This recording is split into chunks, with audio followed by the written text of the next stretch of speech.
Hello viewers, I am Lakshmi Padmanabhan. Welcome to Gandhi Hacks in South Africa.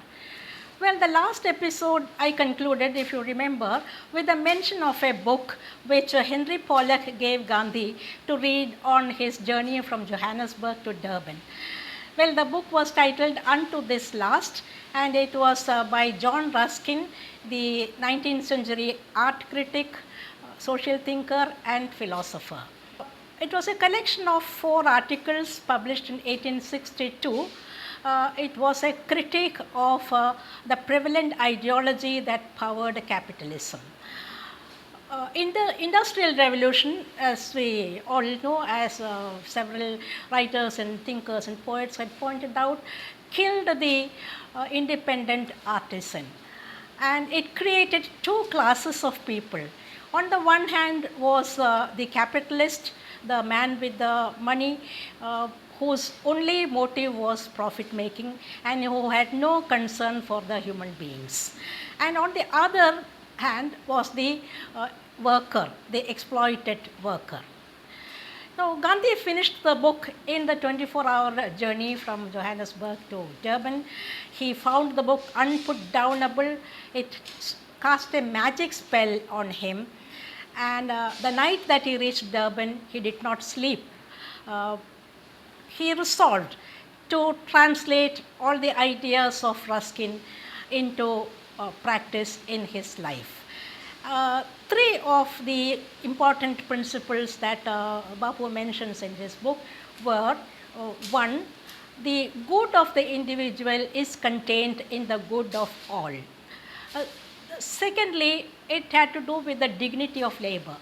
The work of a barber is as important as that of a barrister, because both should have the right to earn a living through their work. The third was the value of manual labor. Manual labor, working with the hands, the work of the tiller, of the soil, of the path maker, breaker of stones, the handicraftsman, only that life was worth living. Now, the morning he woke up with the thought of putting all these ideas into practice. He consulted his friends, he spoke to Albert West about the impact the book had on him, and he spoke to the 10 workers who were associated with the making of Indian opinion about the new way in which he wanted to have the paper published. The idea was to shift the operations to a farm where every one of them would work on a £3 per month wage and take the publication forward.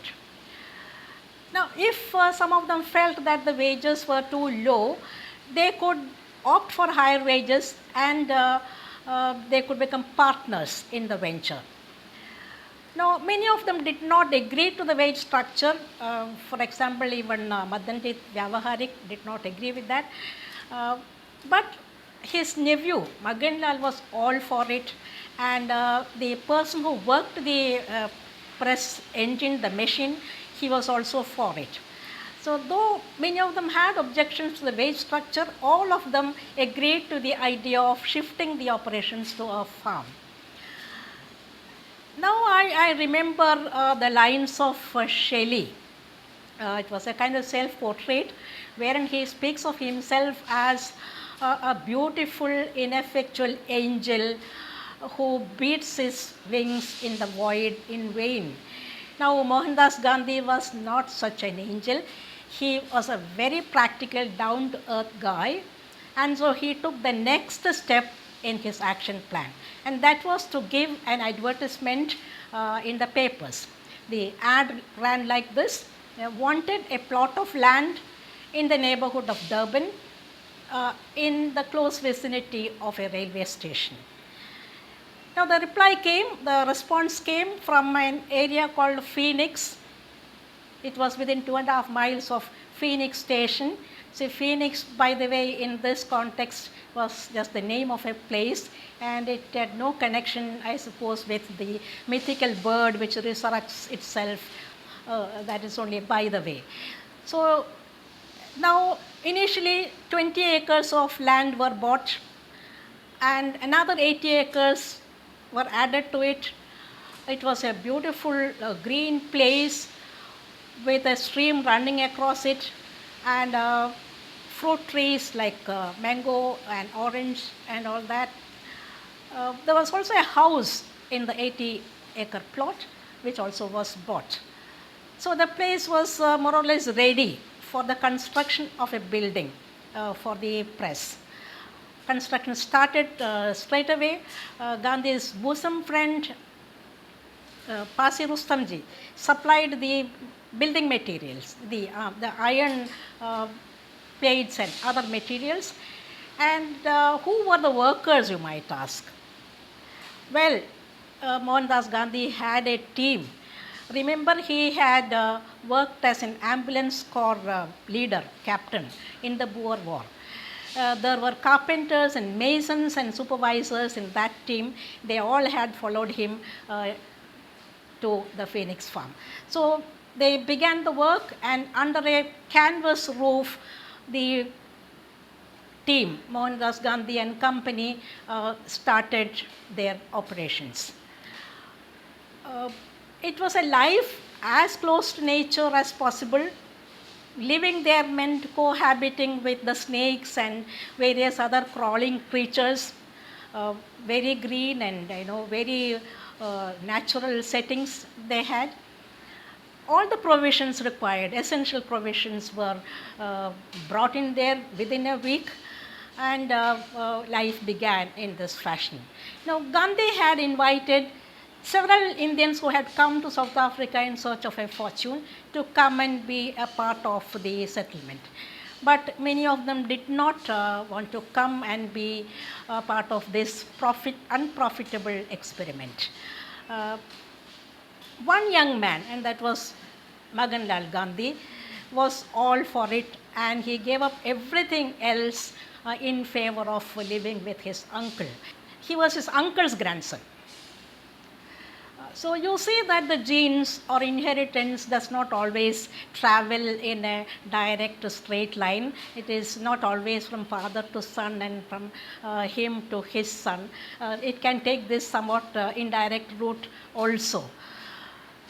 In 1904, the settlement or the first ashram that Mohandas Gandhi established, famous in history as the Phoenix Farm, started operating. And Indian opinion was to be released from that point. There were initial problems. The printing machine did not work, but with a lot of difficulty and very hard labor on the part of everybody, it was released. It was published from Phoenix Farm successfully. Now, the Phoenix settlement was a kind of instant dream fulfillment for Gandhi. But he could not continue to live there and work for long, as his presence was required in his Johannesburg office. Work, of course, did go on there very, very efficiently under the leadership and direction of Magan Lal Gandhi. Henry Pollack was happy to know, he was highly excited to know that the book that he had given him, that he had given Gandhi, had resulted in the creation of a new work center in Durban. At once he resigned his job with the Critic and headed towards Phoenix.